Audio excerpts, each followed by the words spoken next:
Monsieur le ministre de la fonction publique, Monsieur le ministre secrétaire général du gouvernement, Monsieur le directeur de cabinet du Premier ministre, Mesdames, Messieurs les conseillers et collaborateurs des ministères, Mesdames, Messieurs les directeurs généraux, Mesdames, Messieurs les représentants du secteur privé, chers invités, nous sommes très honorés aujourd'hui de clôturer la session 2024 du Goverton avec cette remise symbolique de distinction. Nous avons tenu à ce que ce soit élargi à tous les candidats qui avaient compéti, parce qu'il a été extrêmement difficile de trancher entre ces candidats. J'aurais peut-être personnellement primé d'autres, et c'est certainement le cas de beaucoup d'entre nous. C'est dire que tous ceux qui avaient compéti étaient méritants au même titre, et nous vous félicitons, nous vous encourageons. Je félicite Monsieur le ministre de la fonction publique pour cette initiative. Nous avons entendu sa doléance par rapport à la pérennisation de l'activité et son inscription au budget de l'État. Monsieur le ministre de la fonction publique a pris cette initiative en recherchant des solutions pour l'administration particulièrement. Mais il a dû se rendre compte que les offres qui ont été faites dépassent largement le cadre des besoins de l'administration, puisqu'on a eu des solutions pour la fluidité de la circulation, des solutions pour l'agriculture, et j'en passe, qui dépassaient donc largement le seul cadre de l'administration. Et je pense que le Goverton doit être non seulement perpétué, mais être co-organisé par plusieurs ministères, puisqu'à la base, ça devait relever, à mon humble avis, du ministère des télécommunications et du numérique. Il s'agit fondamentalement de l'innovation dans le domaine numérique. Et c'est tout à l'honneur du ministre de la fonction publique d'avoir pris les devants. Mais dans un contexte où nous venons juste de lancer le grand programme du New Deal technologique, il est important que la jonction puisse se faire et que chaque ministère puisse exprimer ses attentes et ses besoins et permettre à des jeunes talents de travailler à offrir des solutions sous la supervision, bien entendu, du ministère des télécommunications et du numérique. C'est extrêmement important parce que le monde est en train de faire sa mue. Nous sommes dans un 21e siècle très mouvant, où les choses avancent très rapidement et portées particulièrement, j'allais dire essentiellement, par l'innovation dans le domaine des sciences et technologies, et particulièrement les nouvelles technologies, le numérique, l'intelligence artificielle, et j'en passe. Il est important que notre pays puisse se positionner. J'ai bien aimé le discours de l'un des intervenants. La question du numérique pose et soulève beaucoup de préoccupations. On ne voit que l'aspect économique, alors il est le plus saillant, au point que partout nous avons vu la naissance de ministères chargés de l'économie numérique. C'est parce que le numérique est devenu le premier facteur économique dans le monde. L'économie mondiale est tirée particulièrement essentiellement par le numérique. Et c'est des gains appréciables pour les pays qui ont su se positionner et faire les avancées technologiques rapidement qu'il faut. Mais au-delà, il y a les questions sécuritaires qui sont extrêmement importantes. La dernière fois, je vous parlais d'une solution qui a été importée dans une de nos administrations, alors qu'on avait la possibilité de recourir à l'expertise locale. Et entre-temps, il y a eu des développements parce que l'entreprise étrangère qui avait vendu ces solutions à des montants exorbitants avec des kyrielles d'avenants à chaque fois, vient d'être déclaré en faillite et en liquidation judiciaire, alors que nous ne disposons même pas des codes sources pour accéder à ces applications qui, aujourd'hui, sont le cœur de la mobilisation des recettes au Sénégal. Et vous vous rendrez compte qu'un pays sérieux ne peut pas sous-traiter ces aspects.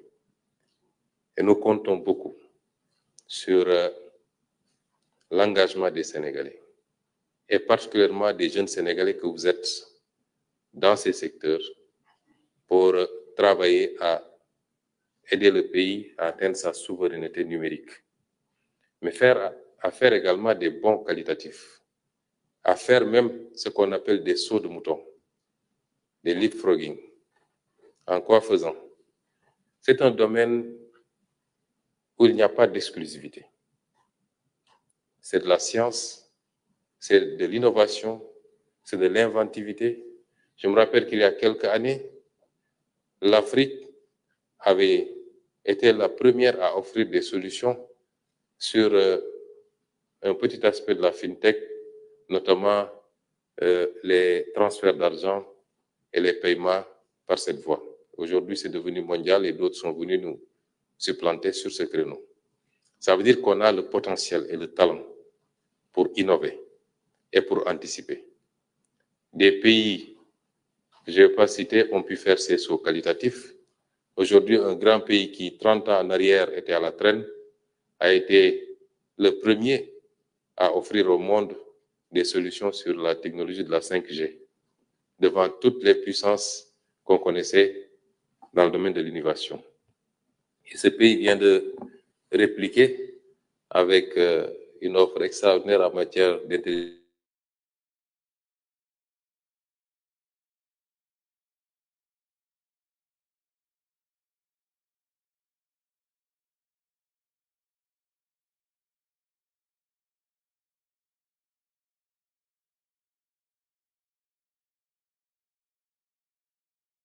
et de l'offrir au Sénégal.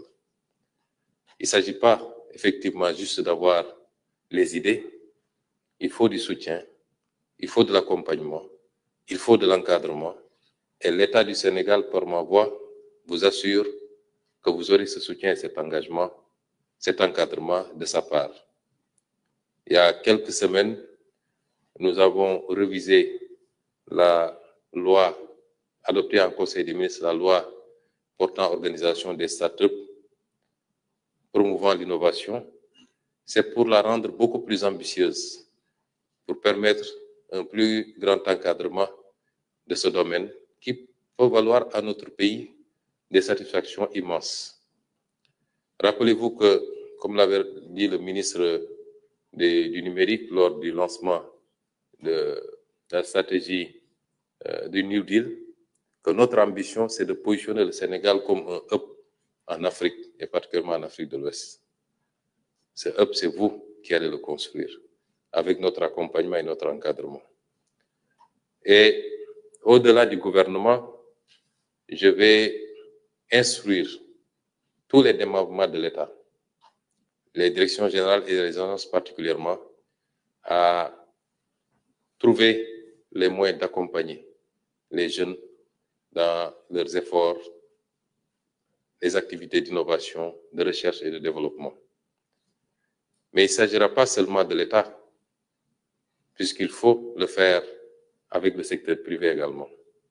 Et je félicite et je remercie les deux entités privées qui sont là, présentes, notamment Oumou Solutions et l'entreprise de M. Sonko. Mais il nous en faut beaucoup plus en réalité. Parce que dans tous les pays où ça marche, il y a une connexion entre le monde de la recherche et le monde de l'entreprise, le monde du secteur privé de manière générale. Et les startups ont besoin de partenariats au-delà de l'État, mais d'un secteur privé conscient des enjeux et qui accompagne les jeunes inventeurs. Et je lance un appel très fort à ce secteur privé sénégalais. L'économie d'aujourd'hui, mais plus singulièrement l'économie de demain, c'est essentiellement autour du numérique. Il faut venir accompagner ces jeunes les encadrer, leur trouver les ressources financières et la stabilité qu'il faut pour qu'ils puissent performer également dans ce domaine. Et plus tard, pouvoir en récolter les gains. Parce que le secteur privé, ce n'est pas l'État malheureusement. Ils ne font rien pour rien. Mais c'est les assurer également qu'il y a des retombées possibles. Parce que toutes les grandes firmes à dimension mondiale ont démarré quelquefois dans un garage, comme on dit, et ont été accompagnées à un moment ou à un autre par un secteur privé pour devenir ce qu'elles sont aujourd'hui, c'est-à-dire les plus grandes multinationales du monde.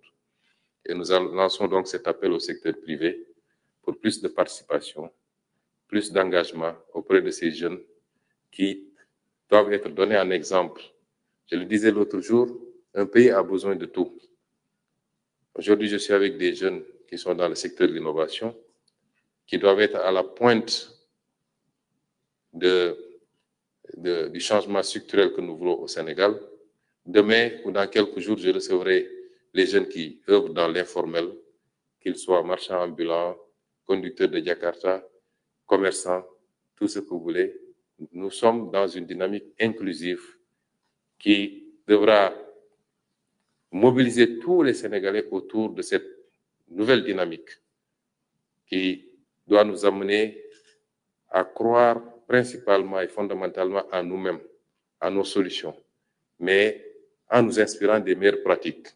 Et je voudrais également remercier les partenaires, notamment le Japon, qui est un partenaire solide. Il y a une semaine, je recevais M. l'ambassadeur du Japon et nous avons beaucoup échangé. Il disait que j'ai insisté pour que le ministre de l'Éducation nationale aille s'inspirer du modèle japonais d'éducation, qui m'a beaucoup frappé. J'ai suivi beaucoup de documentaires sur le modèle éducatif japonais. Et la réponse de l'ambassadeur, c'était de dire que au Japon, c'est deux choses. Investir sur le facteur humain, le capital humain, l'éducation à la base. Et la seconde, c'est la discipline. Parce que rien ne peut se faire sans discipline. Donc, Madame, transmettez nos remerciements et nos félicitations au pays frère du Japon qui accompagne dans le domaine des sciences et de la technologie. Le CFPT est un exemple vivant de ce que nous faisons avec ce pays. La Corée, qui est également un partenaire stratégique du Sénégal, avec laquelle nous envisageons de faire beaucoup de choses dans le domaine de l'innovation, de la technologie.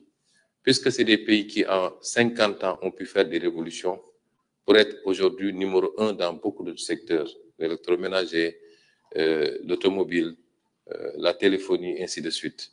C'est des exemples qui doivent nous inspirer et nous voudrions également, avec la Corée, approfondir ce partenariat-là, de sorte à pouvoir permettre à ces jeunes de faire des incursions, d'avoir des bourses, d'aller se faire parfaire en termes de projection, mais également de science au niveau de ces pays.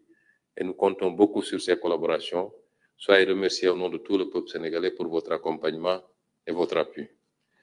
Je voudrais terminer, chers jeunes, en vous rassurant que vous aurez toujours, en tout cas sous le régime, sous la présidence de son Excellence, le président Bassirou Diomaye Diakhar Faye, et sous mon gouvernement, vous aurez toujours une oreille attentive, un accompagnement.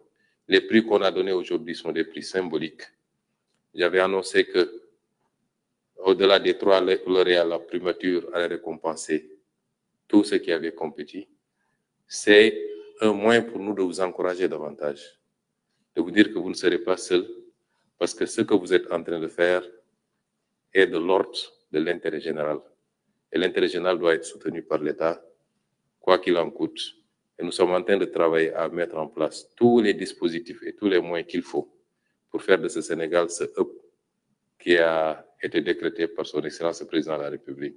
Je vous remercie et vous donne rendez-vous pour la prochaine fois.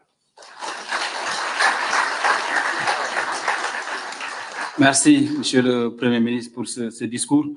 Je demande aux étudiants de bien vouloir sortir, suivre le protocole pour la photo de famille, aux autres officiels de rester dans la salle. Chers étudiants, Monsieur le Premier ministre. S'il vous plaît. J'ai juste oublié de féliciter également nos amis de EcoBank qui sont les seuls du secteur bancaire d'ailleurs à répondre à cet appel. Ça ne nous surprend pas parce qu'ils sont toujours présents quand il s'agit des jeunes, notamment en accompagnant le système des bourses pour les étudiants. Donc, Monsieur le Directeur général, soyez remercié également et transmettez nos remerciements à toute la boîte. Merci. Merci, Ecobank. Je demande aux étudiants de bien vouloir suivre le protocole. Voilà, pour la photo de famille, les autres officiels, restez dans la salle.